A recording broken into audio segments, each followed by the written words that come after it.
My career at Microsoft has been 18 years now. Before that, I was at Mars. Mars Confectionery, as you know, Mars candy bars, Twix, Snickers, but also dog food, pedigree, Whiskas, cat food. It's all from the same company. First, I worked there 7 years.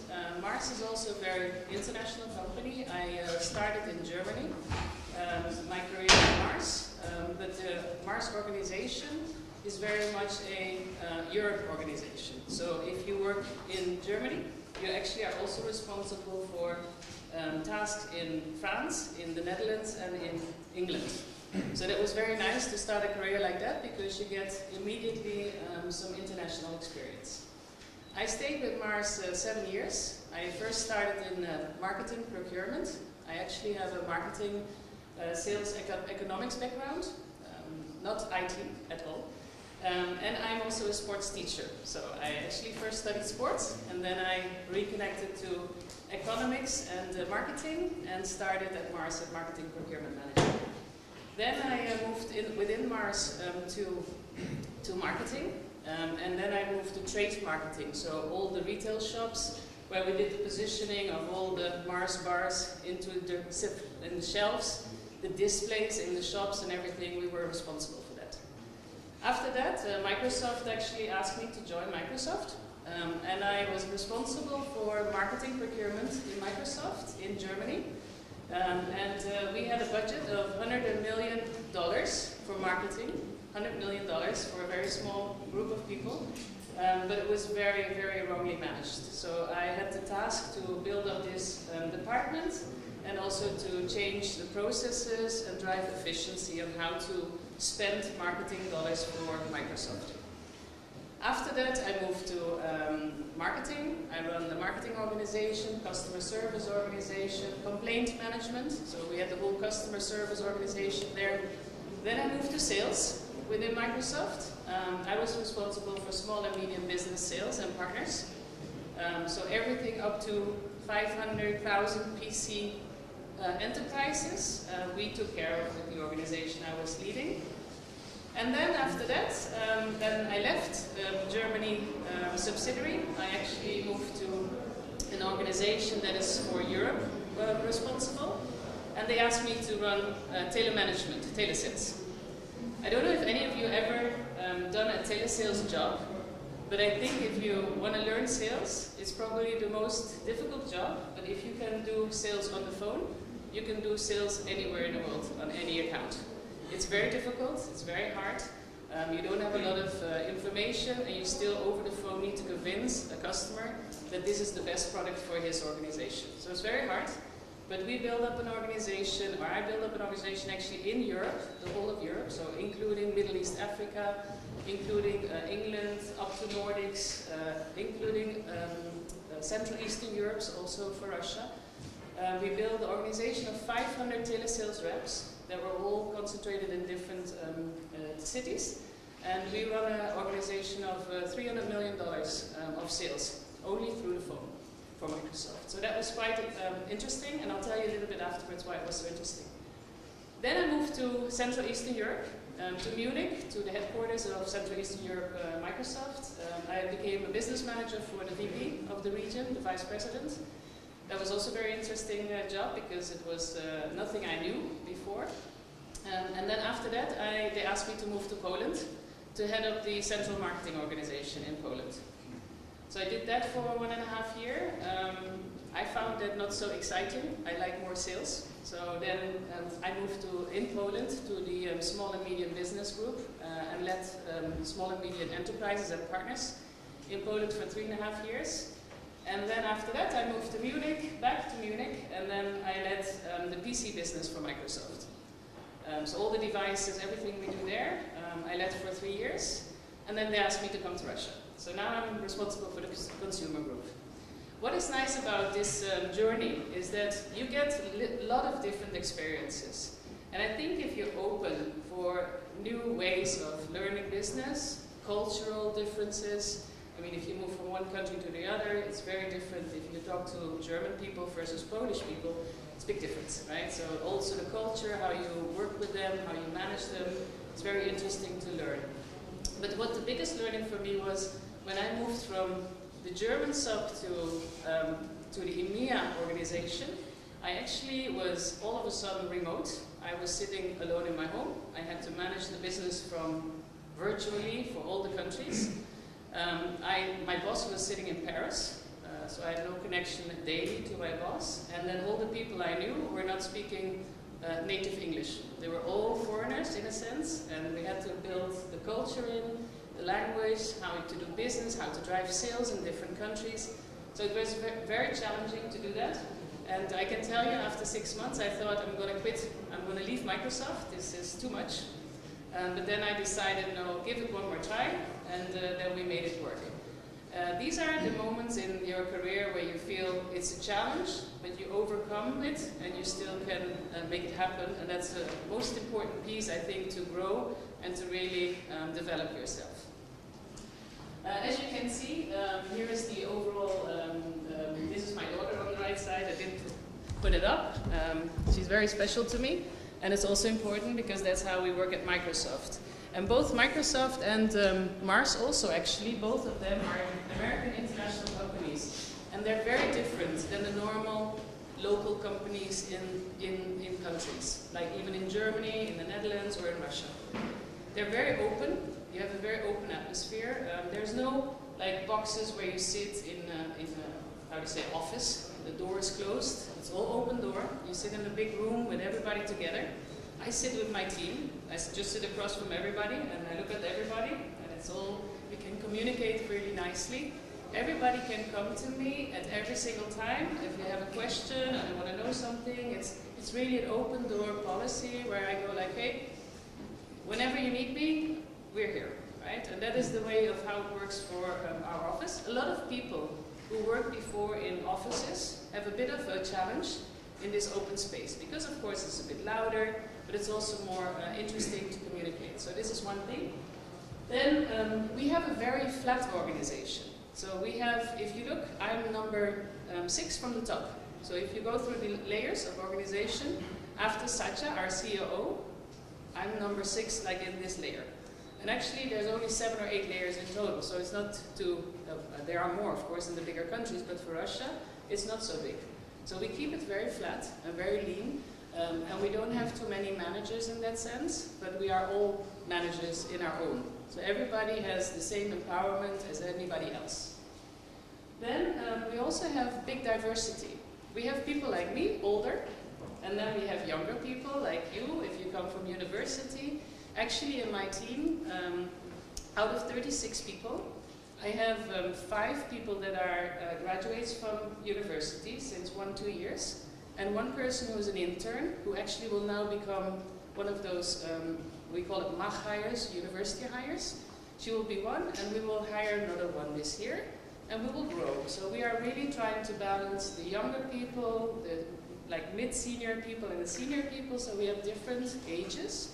We have different colors of genders, so we have a lot of male and female. We have actually 50-50%, which is really good because it really drives the right behavior in the teams. We have lots of international people. We have people who were abroad and came back, Russians, or we have people from outside who came to Russia for a while. So there's a lot of mix and there's a lot of good diversity, which is really nice. We have a very positive atmosphere, and I think also the one thing is really special about Microsoft is you can really create your own business. You will get a job description, but in the end your job description is just on paper. What you make out of it and how you do your job is up to you. So you can define your job, you can create new tasks. If you believe this task in my job description doesn't make sense, you tell your manager, you go and you say, actually I have a better task, I can do this, and this is better for the company, and you're allowed to do that. So it's very flexible, very creative, and I think it's a nice culture. Also, with this nice of this culture, you are allowed to make mistakes. And actually we encourage people to make mistakes, because we do believe that if you make a mistake and you learn from it, you grow. If you never make mistakes or ignore them, you will never grow. So you don't develop yourself. So it's super important that you understand this, share with people, wow, this was my mistake, but now I'm doing it this and this way. and it's good for the company, it's good for me, because I understand how to do things better. So that's also very nice. We are always learning, so we have lots of trainings. I must say, probably Sergey, sometimes a bit too much, but we have lots of trainings that we need to keep ourselves on top of everything, if it's from technical skills, managerial skills, social skills, everything. So it's all different trainings, and it's really good because you keep developing yourself and you keep growing. Then also, from the people perspective and the team perspective, we do a lot of development programs. We have different programs with high potential people that are in special groups that get special different attention. We have key talents that go into separate groups that get special attention. So we really try to encourage everybody individually to grow at their own pace. What are the opportunities? You can grow your career in Microsoft Russia, but you can also grow internationally. You have a great opportunity if you want to go abroad within Microsoft. Microsoft is very open to also take you up into other countries or into regional headquarters. Must admit, regional headquarters will be a little bit later when you're more senior, not in the beginning because it's too much to manage countries from there. But after you did a role in a subsidiary or two, then you actually have a good opportunity also to move out to other countries, which is, if you like it, is really nice. And then you learn a lot of breadth of the business. You don't have to become a specialist. You actually can. You're allowed to move from department to department, and it's really nice. As you saw from my CV, I moved from finance to marketing to sales to regional sales to individual contributor as a business manager. Then I moved to marketing again. I moved to sales. I moved to another sales, and now sales again. I stayed in sales because I like that. But that's my choice. But you can choose whatever you want, and you could be anything in our organization. So you can be a specialist if you want to be an engineering or IT specialist. No problem, you have lots of routes to grow. But if you want to be more managerial, want people management, a sales organization, you need to go broader in your knowledge. And that means you need to go from one department to the other to really grow your total expertise. And that's possible within our company, so it's very nice. You can grow your own skills at the speed you want. Some people are super smart, super eager, ambitious, they want to go fast. Yeah, they want to be tomorrow the vice president of the company. Some of people made it. I have a very nice friend, he's now in Singapore, he's only 40 years old, and he's an a regional VP of Asia Pacific all up. He's only 40 years old, but he made a career like this, and it's amazing. And that's one of the examples we have.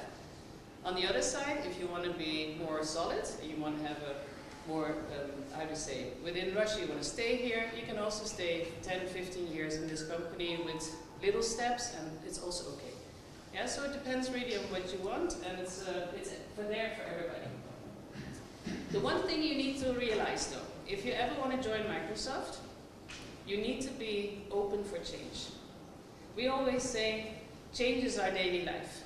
There's nothing that doesn't change. As you know, IT is moving fast. So, meaning also, if IT and the software and the products are moving fast, organizations move fast with it. So that means a lot of changes in organizational structure. This organization is not going to work anymore, we move them to another organization, so you move between departments, you get new roles, you get new managers all the time. So it's not something you have a steady state for 5 years. That if you like that and you want the same job with the same manager and everything, don't come to Microsoft. It's just not the place to be. Yeah? If you like change and you like to be fast and think about how you can change the world, or in a small sense, as a portion, as a part of the organization, it's actually a good place to be. So this is really nice, but it's all up to you. It's your choice, and you can do that. So I had to put our mission up. It's really to power every person, every organization on the planet, and to achieve more. So as you know from Bill Gates, we already started with that sort of the same mission years ago, 30, 40, 50 years ago. We still keep doing that, and it's really important for us. And I think you also have seen that Bill has taken up a lot of his millions of dollars into an institution and does a lot of charity. He helps a lot poor countries on systems, on medicine, how do you call it, analysis, and really feed that. He just gave another $1 million to a medical analysis for cancer, against cancer. So there's a lot of what we earn money on goes straight into charity, which is a really nice gesture, I think, and not everybody does that. This is a bit the how we look at our organization and how we look at. We have everything from people to innovation, high tech, normal products, whatever you like to do. So, in a nutshell, do what you do in a way that's best for you, right? That's how we look at it. That's how our company philosophy is. And I like it a lot. That's why I'm 18 years there. When I came to Munich 18 years ago, I thought I would stay for maximum 3 years. I didn't know anything about this company, and I'm like, you know what? 3 years is enough. I'll move on to the next company. But today I'm still here, and I had many different cultures, different organizations, different countries, and every country felt like a different Microsoft. It's just not the same. So you keep learning and you keep moving on. And I think the one thing is really you touch billions of people where you really help them to make it better for themselves. So this is really nice about our company, and yeah, this is what we are about. So I guess that's it. But I cannot leave this before showing the opportunities for you. We do have, as said, we have an academic format for graduate students to come to us and to learn and to be part of our organization. As said, we already have 5 MAGs in our organization, and I love them because they have an open mind, open view, they refresh, they have different thinking than us oldies. Yeah, if you look at the world of today, it's just different than 30 years ago, and we need that kind of people to really think with us how we can make the company younger. So this is the program we have. It's full-time career opportunity. There is a huge MAG community worldwide.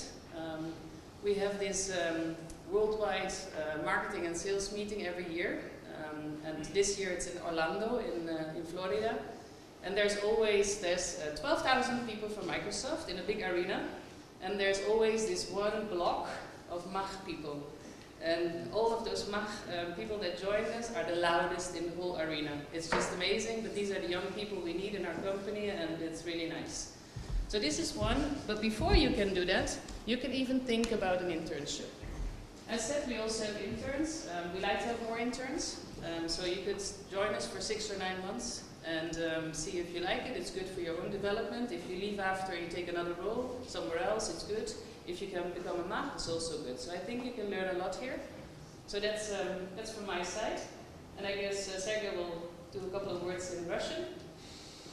And we have some time for questions, I hope, afterwards. So thank you.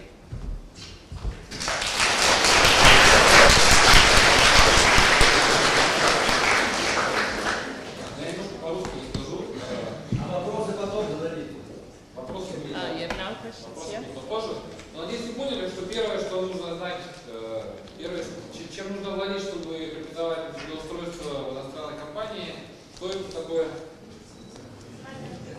минимум знания английского языка, потому что, в принципе, знание английского языка воспринимается как данность, это не какое-то преимущество сейчас на рынке, это, скажем так, то, что у вас просто должно быть. То есть, если у вас сейчас во время учебы еще есть возможность вкладывать свое время в изучение английского языка до того уровня, чтобы можно было общаться на нем на ежедневной основе, то, естественно, это нужно делать прямо сейчас.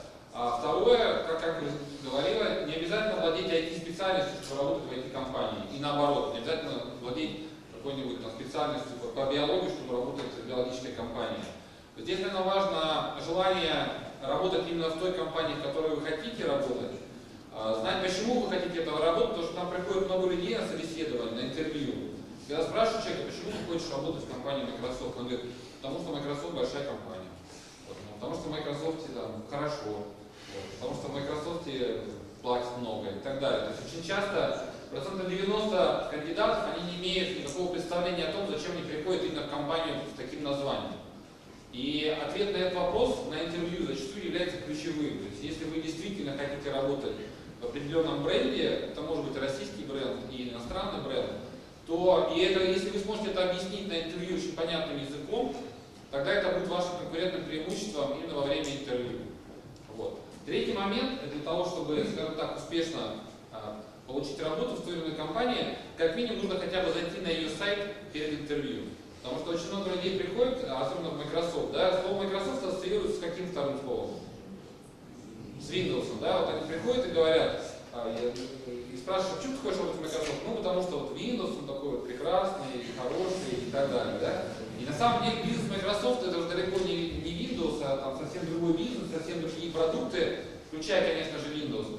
Но очень часто люди выдают себя во время интервью тем, что на самом деле они пришли неподготовленными, они пришли, думая, что написав дома красивое резюме, в котором, там, списав из интернета свои умения и навыки и так далее, они уже будут успешными. И четвертый момент, во время интервью очень часто спрашивают, назовите там свои недостатки или слабые стороны. Самый сложный вопрос, потому что 90% людей, которые приходят, говорят, что у меня в целом нет слабых сторон, потому что я такой молодец, пришел сюда устраиваться работать. А 10% отвечают на вопрос очень, очень невнятно и непонятно, что говорит о том, что вы не понимаете ваши точки роста, вы не понимаете, что нужно лучше, чтобы вам развиваться дальше. Естественно, никакой работодатель, меняемый работодатель, скорее всего, не возьмет вас на работу, потому что вы приходите устраиваться, и вы не смогли разобраться в себе, и не знаете, что нужно улучшать в самом себе. Это в плане того, непосредственно как пройти именно интервью в компаниях. Теперь о работе. Ну, как Анке уже рассказывала, отличия в работе на иностранных компаниях, они очень существенные. Я когда пришел в Microsoft почти 10 лет назад, в российский, я до этого работал больше 10 лет на российском заводе, где была пропускная система, если ты опоздал в 7:10, не вошел на завод, значит тебе баллы списываются, в 4:10 раньше ты не можешь выйти из завода, в столовой ровно 40 минут, ну, в общем, такие вот достаточно понятные советские правила, которые, кстати, сейчас во многих российских офисах реализованы.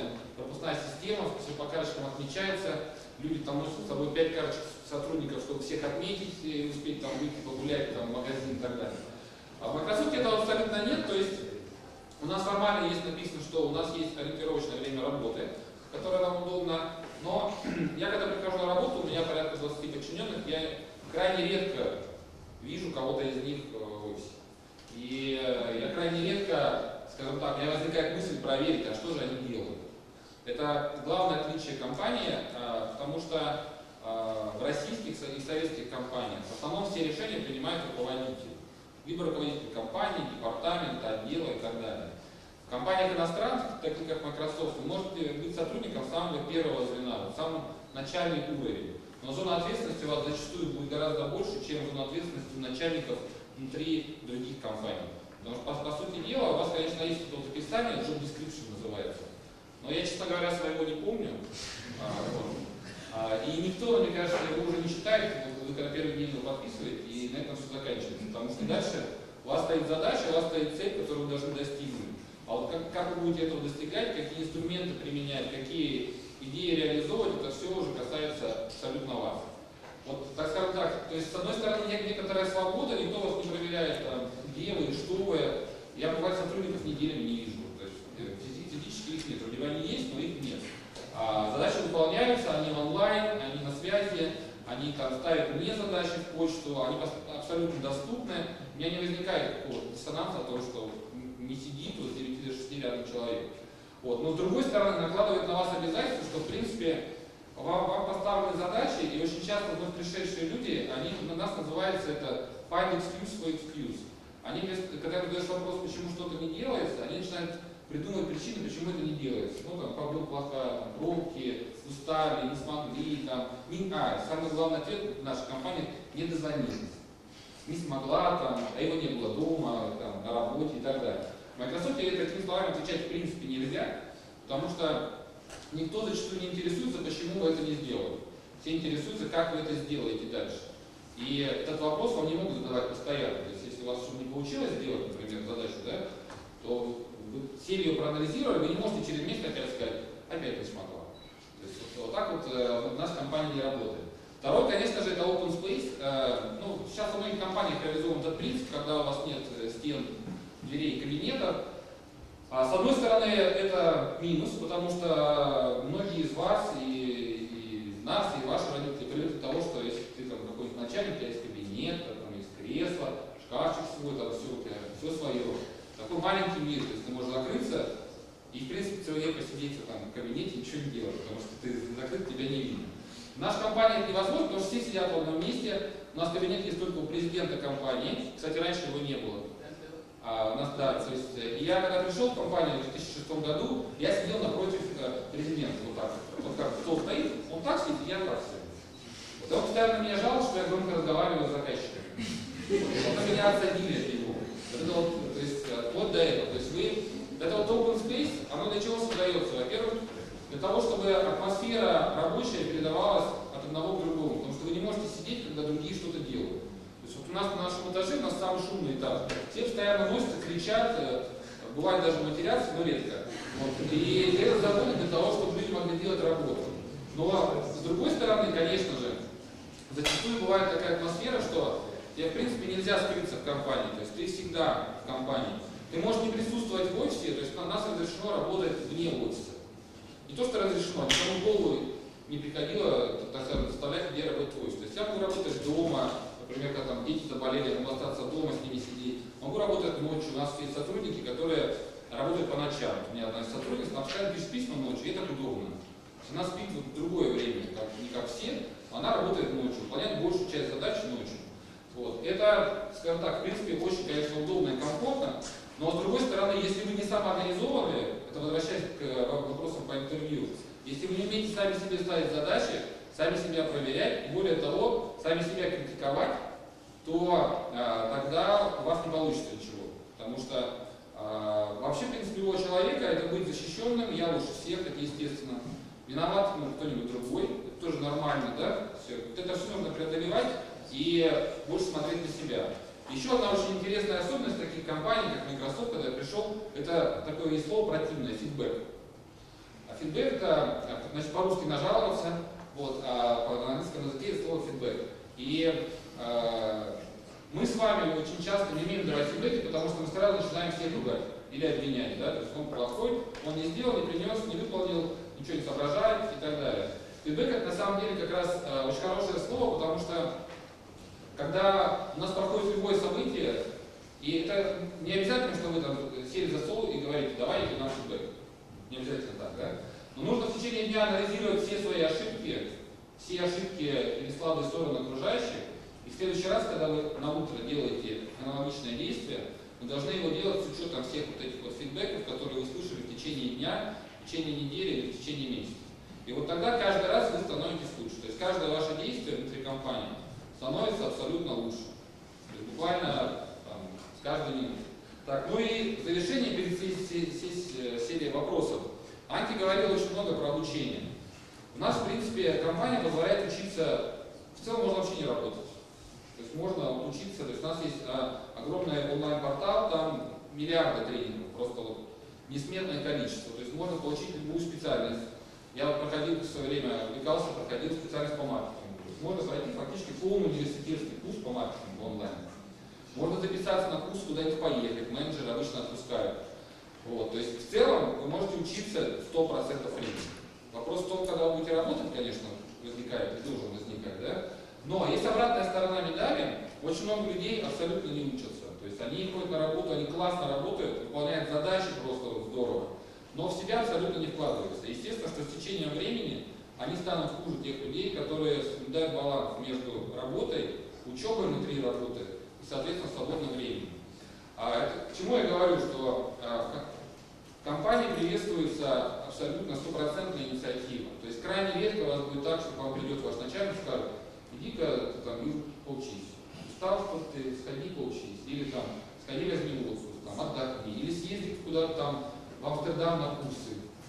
Вся инициатива должна исходить только от сотрудников. Абсолютно вся. То есть если вы хотите получать образование, вы должны, во-первых, проактивно себе организовать эту образовательную среду внутри портала, найти людей, может быть, в других странах, которые знают этот предмет лучше вас, организовать его, соответственно, сами себе все вот это вот, и тогда, скажем так, компания будет у вас складываться еще больше. То есть, по сути дела, рабочая единица внутри таких вот компаний, как Microsoft, ну, в принципе, и многие другие компании, иностранные компании, она кардинально отличается, вот завершимся, от того, что есть в российских компаниях.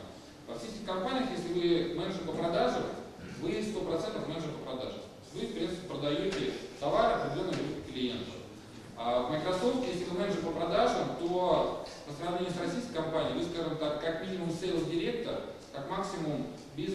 development менеджер всего вашего направления, потому что у вас нет офиса, никто за вами там бумажки не носит, ничего. Вы все делаете абсолютно сами. Вы абсолютно сами привлекаете все ресурсы, то есть никто к вам не приходит и не говорит, давай я тебе помогу продать. Такого не бывает. Вы сами думаете, мне не хватает технической экспертизы, окей, я пойду техническим специалистам, скажу, чтобы они меня научили или привлекли к разговору. То есть инициатива абсолютно на вашей стороне. Это первое. Второе, компания предоставляет вам абсолютно все возможности, которые только могут быть, но если вы их не берете, рано или поздно либо компания от вас устанет, либо вы от нее устанете, потому что компания постоянно двигается вперед. Ну и третье, самое последнее, я тоже говорил Анке, про изменения. Для человека, не привыкшего к изменениям, жить в таких компаниях очень сложно. В чем сложно? Потому что многие люди начинают в марте месяце думать, что, наверное, у нас год заканчивается 1 июня, начинается новый финансовый год, и все изменения случаются летом. И вот люди думают, что вот вдруг все изменится, и вообще все тут рухнет, и нашей структуры не будет. Вот. Это одна черта, так скажем, страх изменений. Компания меняется каждый год. Каждый год загружается абсолютно новая структура. Ну, не так, что, конечно, что вообще все новые должности, новые отделы и так далее. Но все отделы, департаменты, названия, метрики и цели меняются ежегодно. Для чего? Для того, чтобы в компании не оставалось ни одного человека, который, так скажем, остается в прошлом году и стоит на месте. Компания показывает, как она сама движется вперед ежегодно. Ежегодно, постоянно все меняя, признавая ошибки. Анке тоже говорила про ошибки, да? Мы периодически признаем ошибки как компания внутри, что да, мы, наверное, это делали не так все вместе, давайте мы теперь эту метрику уберем, у нас будет другая метрика. Вот. Наверное, у меня все. Теперь давайте, у кого есть вопросы, наверное, сначала к Анке. Тоже много англоговорящих студентов, потом я могу ответить на несколько вопросов, кому-нибудь там что-нибудь. Или, как обычно, вопросов нет. Стандартная российская аудитория, вопросов нет. Все ждут, так, когда надо ходить.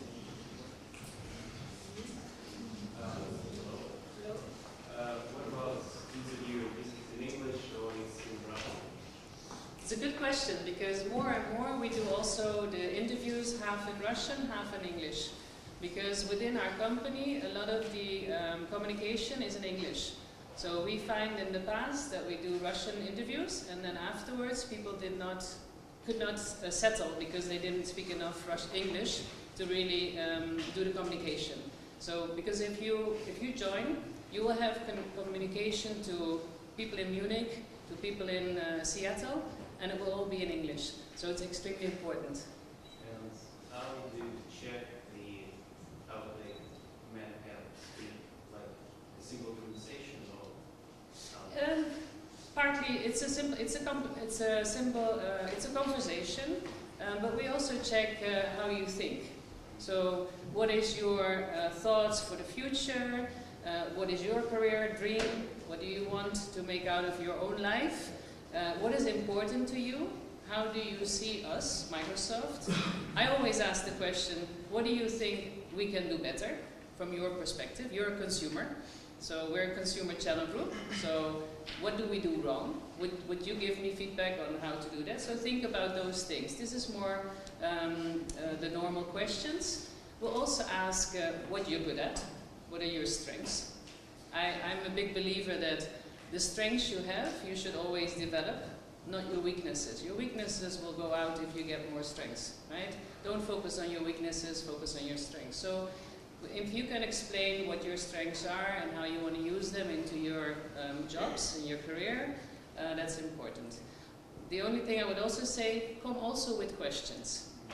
So don't come and just sit and listen or let me ask all the questions to you, but also prepare yourself and have 4 or 5 questions you would like asked back to us. Because that also shows that you're interested and want to know something about us on the other side. Okay, and last question. Yeah. There should be like a certificate that you have a level of proficiency or just how you think and how you speak. Ты про английский говоришь? Да. Да, у нас было лет 7 назад мы проверяли английский, у нас был специальный тестовый центр, там проверялся английский. Потом мы поняли, что в России люди всегда могут договориться и даже тестовый центр принести бумажку, там была 100-бальная система оценок была, почти все приносили 99, вне зависимости от того, proficiency, advanced, intermediate и так далее. Поэтому, естественно, это в основном во время собеседования, потому что в любом случае, в так называемом лупе собеседования у вас будут люди только англоговорящие, и вы, если вы выучите текст, то, что вы дома там приготовили, о себе, о карьере, да, то вас все равно не возьмут, потому что это будет неинтересно, вы сухо расскажете 28 предложений, вспоминая их, что там, где «the» стоит, где «э», и все. Поэтому это почувствуется в любой момент. Но не требуется идеального владения английского языка, потому что в любом случае вы будете расти внутри компании, он будет улучшаться. Но понимание должно, потому что, как Анке говорила, 90% коммуникации приходит на английском языке. То есть у меня вот раньше был сотрудник, он просто нажимал кнопочку «делить». И, в принципе, потом я нажал «делить», потому что и он ушел с компании, потому что он не понимал основ корпоративных коммуникаций, он просто выполнял операционные задачи. А то, что куда движется компания, там, что говорит Сати, что говорит Кевин Оден, он этого не слушал, он «делить». Поэтому нет, никто не проверяет никакого документа, то есть не нужно там платить за TOEFL, да, многие там стремятся сдать TOEFL, заплатить и так далее. Потому что на самом деле вы можете сдать TOEFL, 2 года не разговаривать по-английски, у вас его нет. То есть смысла в этой бумажке она отсутствует. Потому что просто постоянно заниматься и готовиться к интервью, и на интервью покажете. И очень часто это бывает отечественные менеджеры, они говорят, на каком языке вам удобнее говорить, на русском или на английском? Контроль выстрел в голову. Вот. Ну, кстати, не обязательно, что ответ правильный на английском, потому что если вы пришли к русскоговорящему человеку, зачем учиться и говорить по-английски, его заставлять учиться. То есть ему же тоже удобно на русском. Все так. Еще вопрос есть, Кейт? Продолжая тему языков, вы говорите, что 90% коммуникации на английском, а какие-то еще языки для Microsoft конкретно нужны будут? И то есть, например, может ли студент факультета какого-то лингвистической направленности, там, студент факультета международных отношений, найти какое-то занятие в Microsoft? Да. Вот у меня образование филологическое, я к IT никакого отношения вообще не имею. Я даже когда приходил на работу, я не знал вообще, что такое, что такое есть. То есть у меня образование филологическое, учитель русского языка и литературы мировой. Поэтому это абсолютно точно есть, это первое.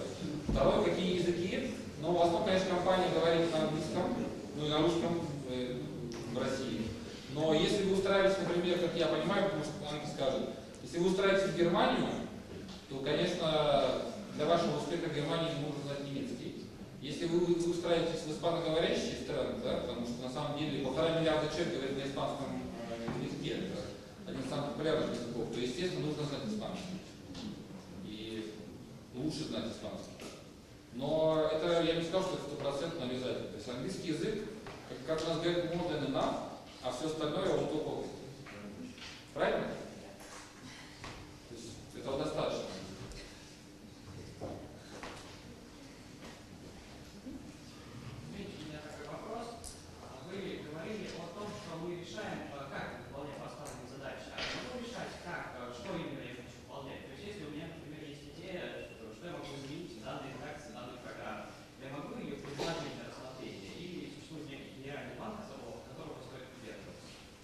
Хороший вопрос, потому что, да, на самом деле у нас очень большая свобода действий внутри организации. Но нужно понимать, что если вы пришли на менеджера по продажам, то вы не можете кроликом работать. Вы можете, конечно, но у вас еще есть как основная специальность, основная ваша деятельность. То есть основные задачи вы должны выполнять, естественно, основную группу ваших обязанностей и целей поставлен. А вот как что-то исправить, на самом деле, у нас очень много программ ставится, как мы говорим, как нам высылается программа маркетинговая, как и что мы должны делать.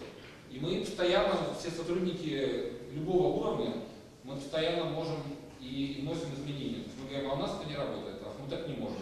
А мы, нас надо придешь и люди скажут, что обалдели, что ли, с своими идеями. Это неправда. Но нельзя говорить, что это просто плохо. То есть нужно иметь какую-то базу доказательную, почему вы хотите это изменить. Потому что компания, когда загружает какие-то большие инициативы, надо очень часто понимать, что компания работает там почти в 200 странах.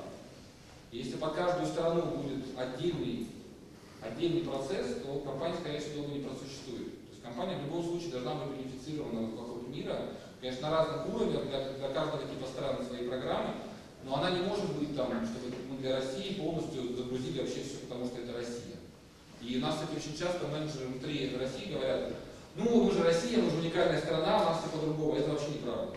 Потому что у нас Россия, она уникальная страна, Но основные бизнес-процессы, бизнес-логика и процесс того, что на самом деле каждый из нас хочет, чтобы взяв устройство в руки было очень удобно, да, чтобы ничего не висло, чтобы все быстро открывалось, быстро находилось и работало, вот это наше с вами желание, правильно? И этим с вами мы от африканцев или американцев вообще не отличаемся. Мы просто хотим, чтобы нас все вокруг нас работало так, как нам нужно.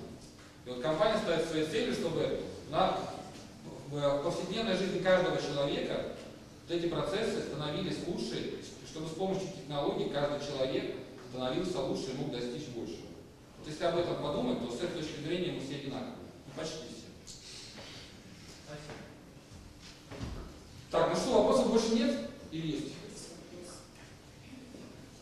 Тема лекции была построение карьеры в этой компании. Того, чтобы построить карьеру, мне нужно сначала как-то начать.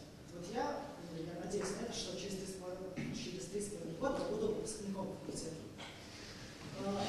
Что делать в выпускниках? То есть как его начать? Это отличный вопрос просто. Потому что в конце презентации мы только немного про стажировку, но в общем-то все состоялось преимущество компании. Хороший вопрос. It's about what, how to start a career. Во-первых, в первую очередь, не надо, конечно, ждать 3,5 лет до окончания института.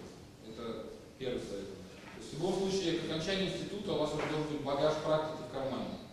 То есть это может быть работа летом, бесплатная, волонтерская в компаниях.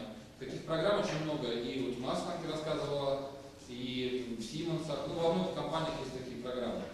Во вторую очередь, если вы, скажем так, развиваетесь с точки зрения технологий, то в Российской Федерации есть огромное количество государственных инициатив и огромное количество локальных инициатив от международных компаний.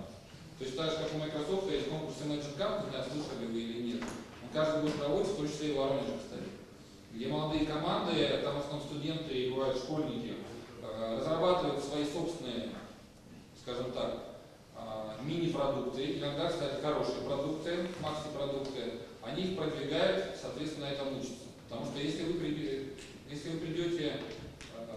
чистым дипломом, 22 года трудоустраиваться, ну, это будет очень сложно. Или вы опять потеряете еще 5 лет для того, чтобы копить опыт. То есть вы должны обязательно работать. Это просто это главный успех, так скажем, вашей будущей карьеры. Вы можете пробоваться в любых компаниях, вам можно ошибаться, вам можно не бояться, что вас выгонят, не испортит ваше резюме и студенчество.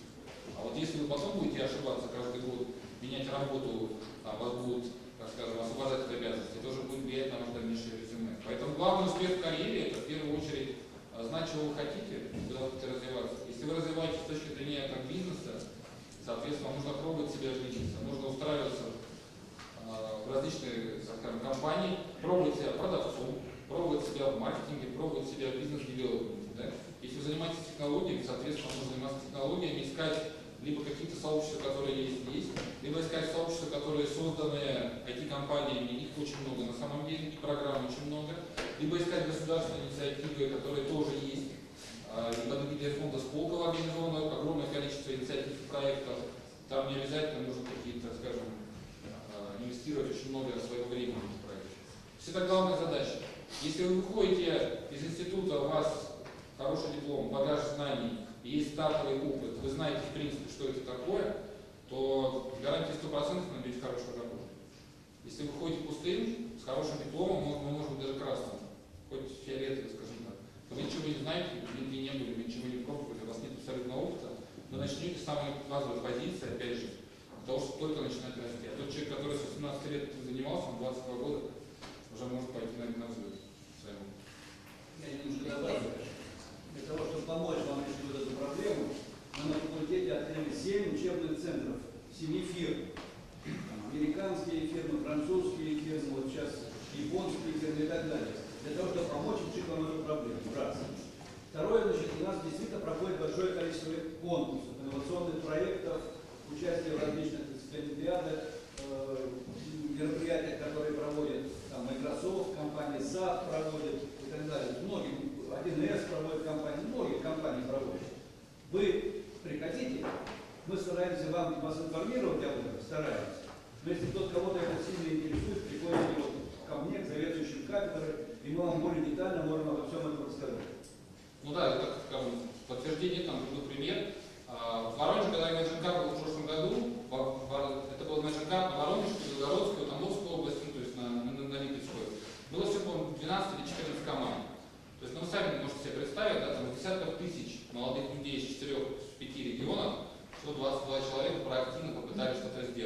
С другой стороны, был пример, несколько лет назад ребята из Иванова, они выиграли Imagine Cup в Ивановской области, там тоже среди 5 команд. Потом они выиграли Imagine Cup в России. Сейчас они работают в Нью-Йорке в офисе Microsoft, им там по 24 года. Они выиграли, когда им было 18 лет. Вот. Два молодых человека создали прототип некого решения, классно его представили, развили, и 24 года прекрасно работают на очень хороших позициях, то есть на каких-то там совсем базовых позициях компании. Таких примеров очень много, и их очень много с большинства конкурсов. Более того, во многих университетах, я знаю, что Иннополис, Сколково, они ездят по стране и пытаются найти эти проекты. И зачастую у них проблема с поиском того, чтобы найти инициативных, тех, кто сам себя продвигает. Ждать тут абсолютно не нужно. Недавно у нас Сколково проводила соответствующий конкурс инновационных производителей чернодельных. И наши студенты попали в финалисты этого конкурса. Получили 5 миллионов рублей, так сказать, ну вот официально пока, потому что они уже Сколково еще подтвердили по своим проектам. Того, кого интересует эта проблема, подходите ко мне, я повторяю, обязательно, мы будем вам помогать решать эту проблему.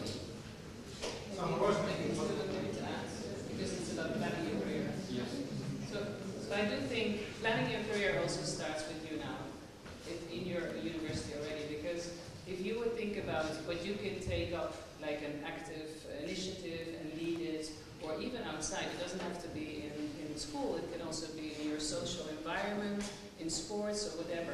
We look at those things and you already gain development skills of how you manage to organize things outside of your normal learning task of what you do every day, right, from a theory. And then if you would, example, do, I don't know, internship in Russia. What's an internship? Like we have interns. Ну, это называется практика. Зачастую волонтерская практика, которая начинает бесплатно, либо практика, которая не бесплатна. We pay for practicas, but if you do that also, you also understand in certain groups of departments, is this your career that you want to do or not? So you can test. And you can already see, do I like this or do I not like? You talk to other interns that you can understand what they are doing, and you learn a lot more. And this is how you can plan much better your career already now. You don't have to, I mean, Imagine Cup is something very special, and only a few people in the world get it. But still, all of you can do something smaller for your own to look at how you can develop yourself. And it's small things. I would ask, if we come back to the interview process, what do you do in your social life? Yeah? Do you do special projects? Do you lead something? Or are you in a group that you are doing something else? Those things are all indication of how you think and how proactively you take up new initiatives and drive them yourself. That's important because if you do that, it shows that you are not just taking the tasks and do them, but you also think about what could be next for yourself. So think about it a little bit like that.